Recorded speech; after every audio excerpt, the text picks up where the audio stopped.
2. 경험과 신념.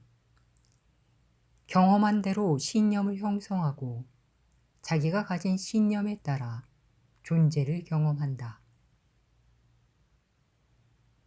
경험과 신념, 존재와 사유, 현상과 실제, 내용과 형식은 서로 관계 맺고 서로 의존하고 서로 영향 미치고 서로 해체하고 서로 재구성하면서 변화 발전한다. 존재는 시간과 공간으로 다른 존재와 중중 첩첩 관계 맺고 있기 때문에 인식 수준에 따라 다차원으로 해석한다. 일반 물질은 존재가 답을 가지고 있고 존재를 어떻게 사용할지에 관한 답은 인식하는 사람, 마음속에 관념으로 존재한다. 존재는 외적, 내적 연관을 고려하고 시공 범위를 한정짓고 이해해야 구체적으로 판단하고 행동할 수 있다. 철학, 사상, 사유 등은 형체가 없다. 그것은 특정한 그릇이나 형식에 담길 때 비로소 인식될 수 있고 구체적인 힘을 갖는다. 사람이 어떤 생각을 하는지 다른 사람은 알 수 없다. 다른 사람이 가진 사유 방식이나 마음 상태는 그 사람이 속한 조직이나 행동 유형을 통해 유추한다. 사람은 삶의 과정에서 체험한 경험에 따라 특정한 사유 구조를 형성한다.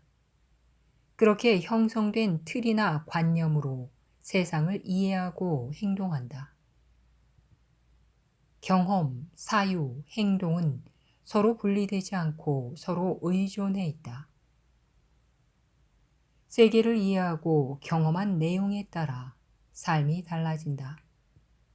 결국 세상을 바라보는 세계관이나 가치관 문제다. 관점 변화. 이전에는 삶의 질을 높이기 위해 노력했지만 오늘날은 삶의 질을 떨어뜨리는 요소를 제거하는데 초점 맞추고 이론을 개발하고 실행 프로그램을 짠다. 사회가 단순할 때는 몇몇 엘리트가 주도하는 정치가 유효할 수 있지만 성숙한 사회는 다양성이 인정되는 민주주의가 유효하다. 규모가 작을 때는 조그만 일에도 전체가 영향받지만 규모가 커지면 한쪽은 비가 내려도 다른 쪽은 해가 뜨고 바람도 분다. 전체의 흐름을 볼 수 있는 안목이 필요하다. 종교학. 종교는 서구 크리스트교 중심 개념이다. 예로부터 동양은 종교란 용어가 없었다. 불가, 유가, 도가, 묵가 등의 이름으로 부르고 각자 정체성을 분명히 인정했다.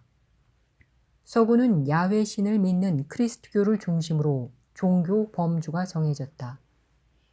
유럽에서 종교학이 처음 만들어진 것은 1890년대다. 크리스트교가 유럽 대륙을 넘어 다른 대륙으로 전파되면서 그곳에도 신을 믿는 사람이 존재하는 것을 보고 크리스트교 우수성을 주장하기 위해 종교학을 만들었다. 그러나 세월이 흐르면서 종교학은 크리스트교 단점을 드러내는 데 기여한다. 그리고 종교에 대한 새로운 정의가 계속 등장했다. 오늘날 종교학은 마음을 변화시키는 것은 모두 종교다 라고 할 정도로 심리학, 상담학, 교육학, 마음과학, 사티 수행과 차이를 구별하지 못할 만큼 변했다.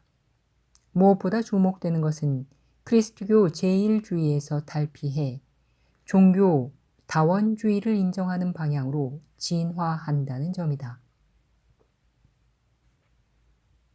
종교 이중성. 특정 종교가 다른 지역으로 확산될 때 두 가지 행동 유형을 보인다. 하나는 자기 종교만 진리고 다른 것은 제거 대상으로 규정하고 행동한다. 그러면 분쟁이 일어난다. 다른 하나는 자기 종교가 그곳 사람이 믿는 종교와 다르지 않다고 주장한다. 전자의 대표적인 것이 이슬람과 크리스트교고 후자의 대표적인 것이 힌두교와 무속이다. 종교가 다른 지역으로 이동할 때 이미 그곳에 존재하는 다른 종교와 연대하기도 하고 홀로 활동하기도 한다. 자기가 힘이 약할 때는 종교라는 범주로 함께 활동한다. 그래야 탄압을 피할 수 있고 차별을 극복할 수 있다. 그러다 어느 정도 힘이 강해지면 자기 정체성을 주장하고 자기 종교와 다른 종교는 이단으로 차별한다. 종교는 아편이다. 칼 하인리히 마르크스는 종교를 아편이라고 했다. 맞는 말이다. 종교는 체념을 강조한다. 아편은 진통을 일시적으로 진정시키는 역할을 한다. 그러나 진통제가 치료제는 아니듯 종교는 불평등과 폭력을 일으킨 법이나 제도는 무시한 채 신에게 행복을 구걸하는 것이 마치 아플 때마다 병을 치료하지 않고 진통제만 찾는 것과 비슷하다. 그런 의미에서 종교는 아편이고 진통제지 치료제는 아니다. 치료하기 전에 고통을 완화하기 위해 일시적으로 진통제가 필요하지만 진통제를 치료제로 착각하는 것이 문제다. 종교는 미신이다. 종교는 진리를 믿는다고 하지만 실상은 진리일 거라는 믿음을 믿는다. 관세음 보살이나 야훼신을 믿는다고 하지만 그런 존재가 실제로 증명된 적은 없다. 단지 신이나 보살이 있으며 그런 존재에게 기도하고 매달리면 원하는 것을 들어준다는 주장을 믿는다. 그런 의미에서 종교는 미신이다. 종교는 어둠을 좋아한다. 신을 믿는 종교가 희망을 제공하는 것 같지만 끊임없이 어둠을 제공하는 것을 볼 수 있다. 그런 의미에서 종교는 어둠을 먹고 자란다. 대개 기쁘고 즐거운 일에는 종교를 찾지 않는다. 그러나 슬프고 괴로운 일에는 반드시 종교를 찾는다. 그리고 존재하지도 않는 신, 윤회, 극락, 천상 등을 말하고 어둠을 판다. 말하는 것은 분명히 희망이고 밝음인 것 같은데 자세히 들어보면 절망이고 어둠이다. 신이나 불보살의 자비심을 말하는 것 같지만 거기에는 반드시 옵션이 붙는다. 처음에는 많은 것을 베푸는 것 같은데 돌아보면 웃음 뒤에 협박과 곁들여 많은 것을 요구한다. 세상에 공짜는 없다. 본 사람이 없다.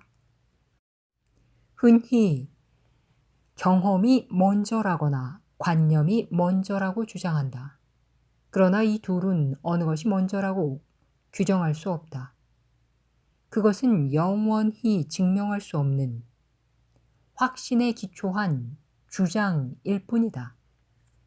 분명한 것은 맨 처음 뭔가 존재했겠지만 그게 뭔지 현 단계는 단지 추측할 뿐 정확히 모른다는 사실이다.